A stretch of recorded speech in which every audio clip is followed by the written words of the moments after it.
Olá pessoal, eu sou o Fernando Rocha e esse é o nosso Na Medida do Possível ou Quase. Um não manual sobre a vida saudável. Não manual porque você também sabe, a gente não tem manual.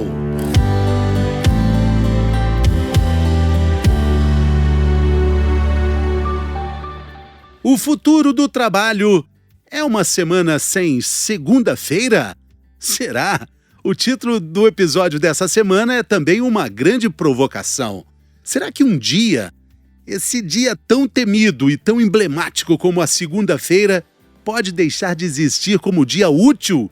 Será que a gente vai ter uma semana mais curta? A gente vai ter mais tempo de realmente ficar em casa de folga? A linha que separa a vida do trabalho e o trabalho na vida pessoal vai ficando cada vez mais tênue. Hoje, a gente coloca cada vez mais na mesma frase duas palavras que antes pareciam distintas: trabalho e propósito. E para falar sobre tudo isso que existe hoje e que ainda vai existir no futuro do trabalho, quem participa conosco é a presidente da Associação Brasileira de Recursos Humanos, lá de Belo Horizonte, a psicóloga Eliane Ramos.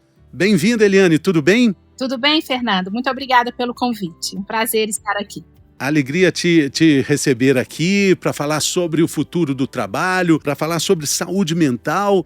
Na verdade, a gente está aprendendo que não dá para separar saúde física e saúde mental e também não dá para separar vida do trabalho, vida pessoal. Tá tudo cada vez mais junto, né, Eliane? Cada vez mais junto, cada vez mais conectado. O ser humano é um ser integral. A saúde não é só a ausência da doença, é a saúde física, social, espiritual, a mental, que é extremamente importante. E, claro, a integração entre vida pessoal e trabalho sempre existe. A gente não liga o botãozinho, vou para a empresa e desligo o botãozinho da minha vida pessoal, vou para casa e vice-versa. Isso não acontece. Tá tudo junto. Pô, mas já aconteceu, né? Já aconteceu em algum tempo. Já aconteceu porque eu acho que essa mudança que a gente tem desse mundo que está trazendo muito mais. Uma pesquisa agora do futuro do trabalho, que foi até uma parceria da BRH Brasil com a Fundação Dom Cabral e o Fórum Econômico Mundial, ele traz a importância das características comportamentais. Então as empresas e o ser humano, eu acho que a Covid só veio acelerar muito mais, ele está com uma preocupação muito maior com o equilíbrio entre vida pessoal e vida e trabalho. Eu não sei nem se é equilíbrio, sabe, Fernanda? Eu gosto muito de falar da integração, porque eu acho que não existe equilíbrio. Sempre um vai estar pesando mais. Às vezes a gente trabalha mais, às vezes a gente tem que cuidar mais da vida pessoal. Mas a gente sabe que o mais importante é o ganha-ganha dos dois lados para a empresa. Vem essa história dos 4 dias por semana, é a segunda-feira ou é a sexta-feira, pode ser a sexta-feira também. Esse experimento já tem acontecido em alguns países, Estados Unidos, algumas nações europeias, e o objetivo é esse ganha-ganha dos dois lados, esse equilíbrio maior entre vida pessoal e atrair mais, reter os talentos. O que as empresas podem fazer para reter esses talentos? E que as pessoas se sintam cada vez mais, como você falou, ligadas ao propósito, entendendo por que ela faz o que ela faz, e esse propósito tem que estar muito alinhado à empresa. Então, por isso, eu gosto muito de falar, olha, algumas coisas são interessantes, mas depende muito do negócio, depende da empresa, depende do profissional. O processo tem que ser ganha-ganha.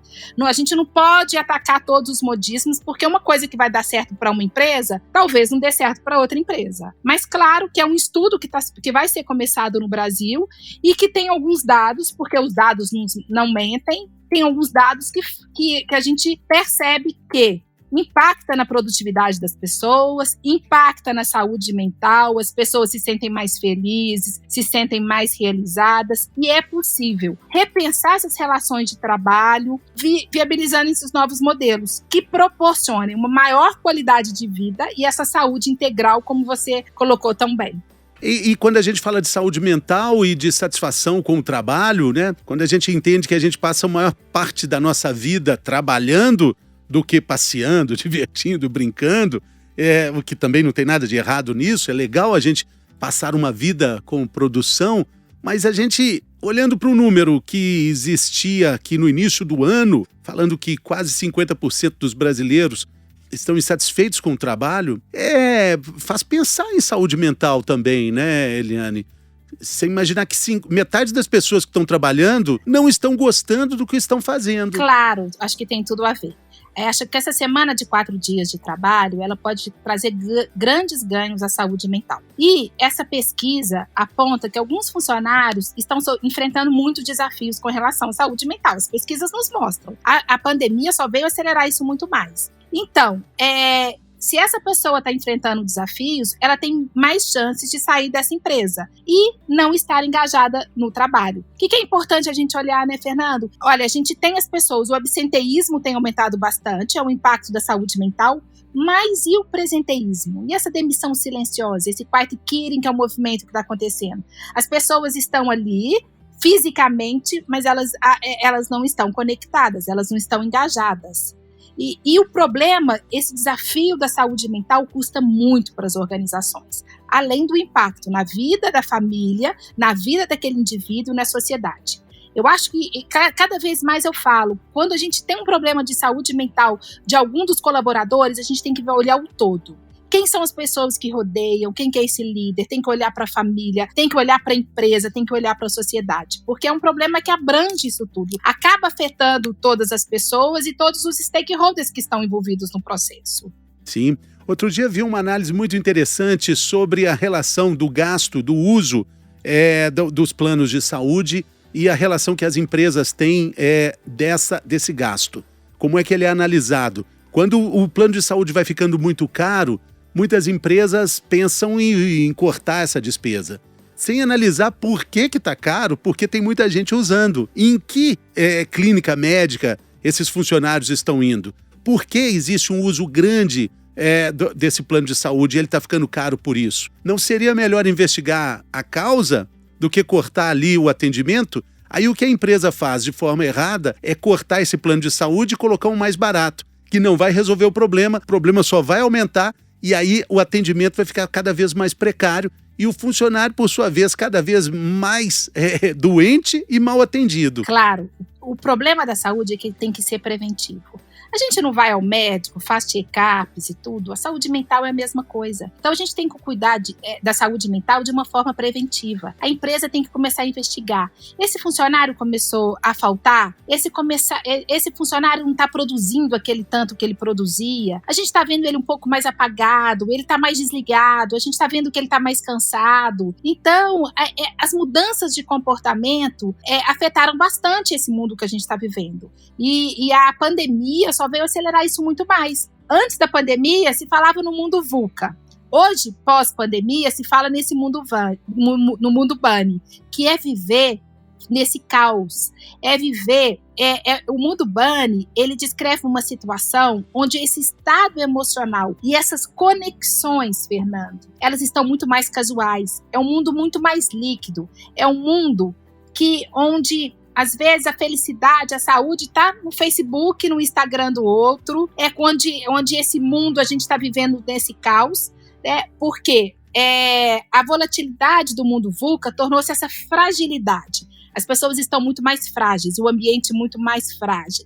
A incerteza virou uma ansiedade muito grande. Olha aí o burnout. O burnout já virou uma doença do trabalho. O mundo complexo se transformou num mundo nada linear.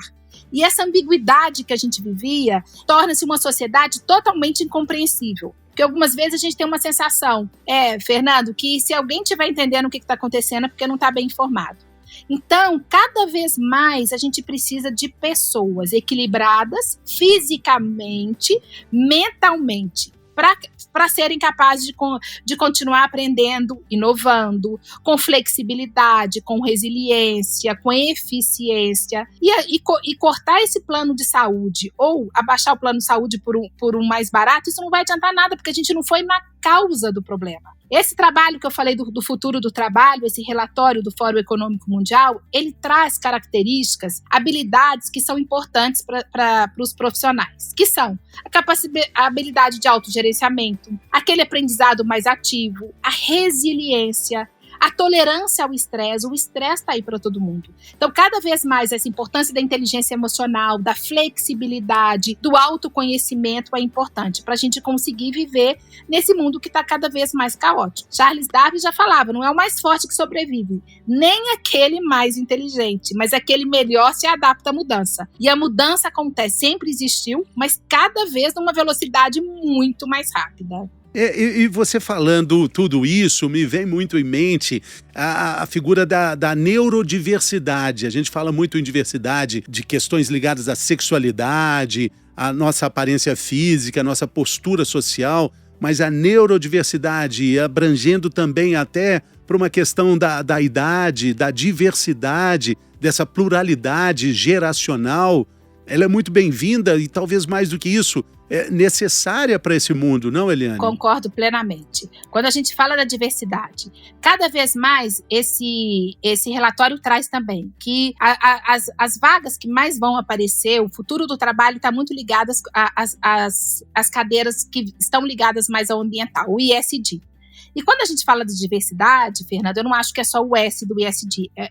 Ele tem que fazer parte da governança. E não adianta a gente falar da diversidade só de raça, gênero, idade. A gente tem que falar da diversidade de conhecimento, da diversidade de postura, da diversidade de características comportamentais, que são a diversidade dessas soft skills. A gente sabe o tanto que é importante pessoas que pensam diferente, pessoas que se comportam da maneira diferente. Então vamos pensar, eu tenho que pensar sempre nessa história do time. Como é que eu trabalho essa complementariedade? Eu tenho para uma determinada área pessoas que são mais inovadoras, que arriscam mais, que são mais resilientes. Mas eu vou precisar daqueles mais estabilizadores, mais mantenedores, que vão seguir mais padrões e regras. Eu preciso, fazendo uma analogia aí com um time de futebol que todo mundo conhece, aquele que vai pro ataque, mas eu preciso daquele da defesa também. Então não funciona como um time. Essa complementariedade é extremamente importante, que é montar times cada vez mais eficazes, porque aquela capa do super-herói, isso acabou. Nunca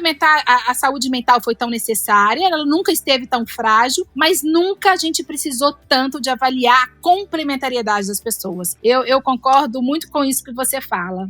E é legal também pegar o título do episódio, que a gente está falando aí do futuro do trabalho como uma semana sem segunda-feira, porque a segunda-feira pode ser aquele ferrinho do dentista para muita gente, mas também pode ser algo muito estimulante para outras pessoas. Então, para quem gosta da segunda-feira, vai ser muito legal viver uma semana que não tenha, que seja mais curta, mas começando por ela. E quem não aguenta nem a terminologia da segunda-feira, talvez seja legal entender, você vai mudar, agora o terror vai se chamar terça-feira. Tem para todo mundo, né? Claro, essas escolhas podem ser. Essa semana, essa experiência dos 4 dias, normalmente as experiências têm sido na sexta ou na segunda, mas às vezes é um outro dia. Eu acho que a flexibilidade, talvez isso que você trouxe, não seja nem a sexta ou a segunda, seja no meio da semana, porque tem que ter essa flexibilidade, levar um filho ao médico, você fazer uma consulta, você ter tempo para essa atividade física. O mais importante é que os profissionais sejam sua melhor versão.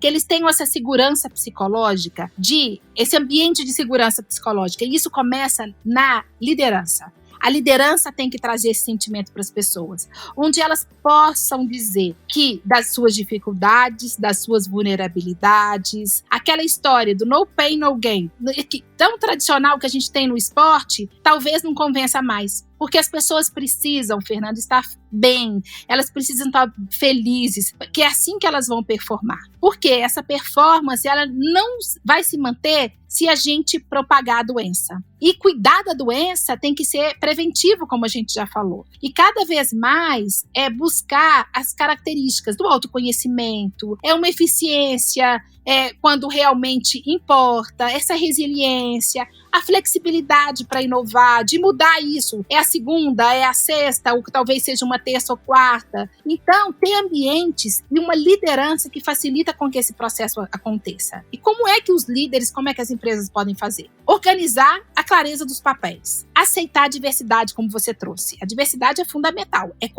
com o diferente que a gente vai conseguir crescer.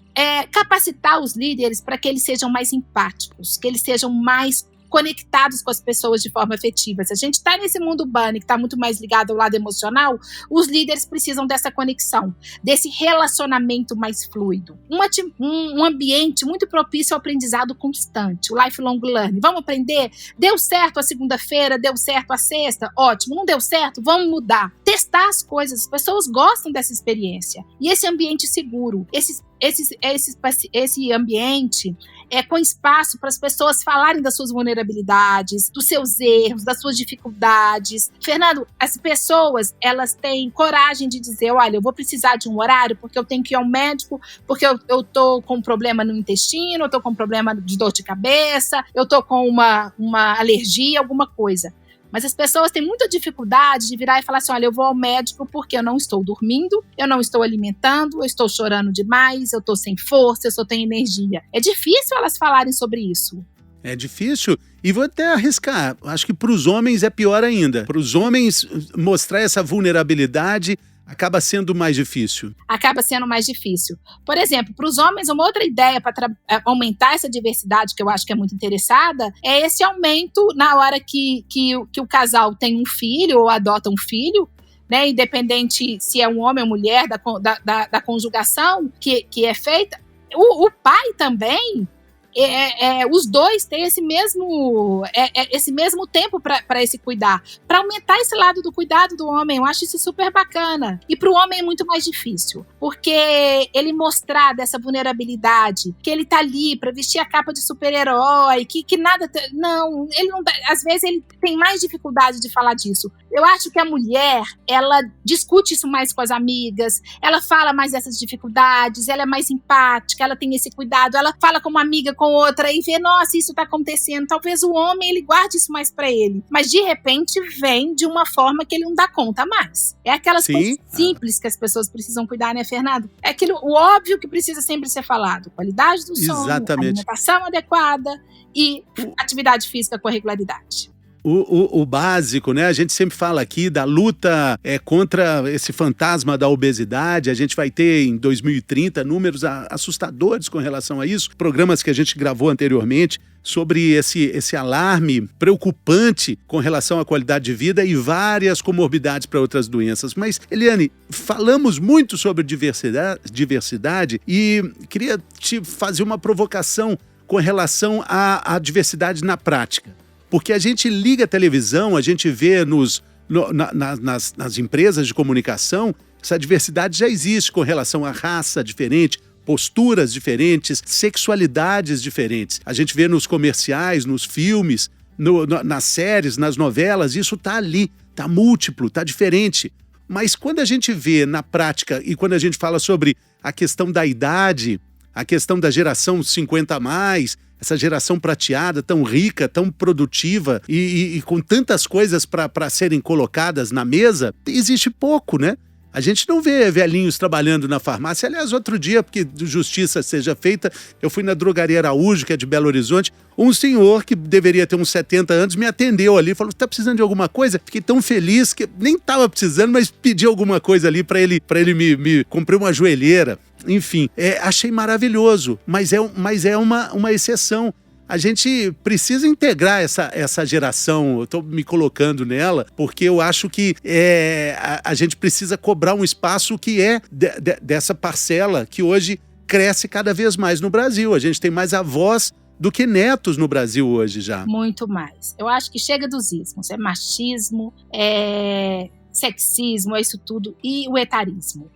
A complementariedade daquele mais maduro, do mais 50, ele tem muito a ensinar para aquele que está começando a carreira. E vice-versa. Aquele que está começando, aquela geração Z, essa geração nova, essa geração muito mais disruptiva, e essa geração que vem cutucando essa geração dos mais maduros, olha, a vida não é só trabalho. A gente precisa de satisfação, a gente precisa encontrar essa satisfação. A gente precisa dessa autoestima mais elevada. A gente precisa equilibrar muito mais. Isso é a geração Z que vem mostrando. Então, eu acho que é fundamental. Eu acho que tem muito para ajudar quando a gente tem uma equipe formada, né, com essa diversidade de raça, gênero, mas de idade e pensamentos que são diferentes, experiências que são diferentes. O mais maduro, esse mais 50, ele tem um repertório que esse mais novo não vai ter. Porque quantas coisas que ele passou, quantas pandemias que ele viveu de formas diferentes.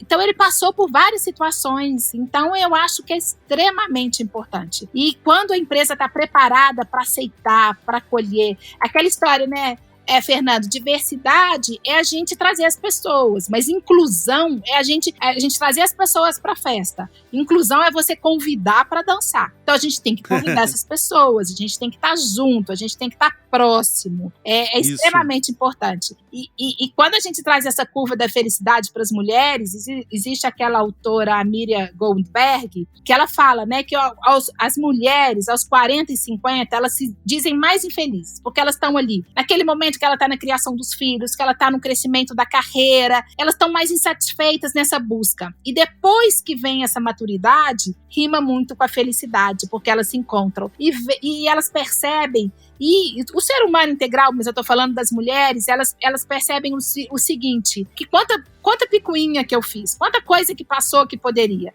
Existe a geração que eu acho que eu me sinto fazendo parte, eu acho que você também faz parte, Fernando, que são os perênios, que são aqueles que não se relacionam por idade, e sim por identidade. A gente não tem que se relacionar por idade, é sim por identidade. São pessoas de qualquer faixa etária que vivem esse presente é o futuro, usam as tecnologias atuais, e eles têm amigos de várias faixas etárias diferentes. Eu acho que o envelhecimento é uma aula de empatia que a gente tem. Tudo aquilo que a gente considera tudo aquilo que a gente considera imune pode acontecer e já aconteceu. Eu acho fundamental esse equilíbrio. Esse ponto é muito importante para as empresas.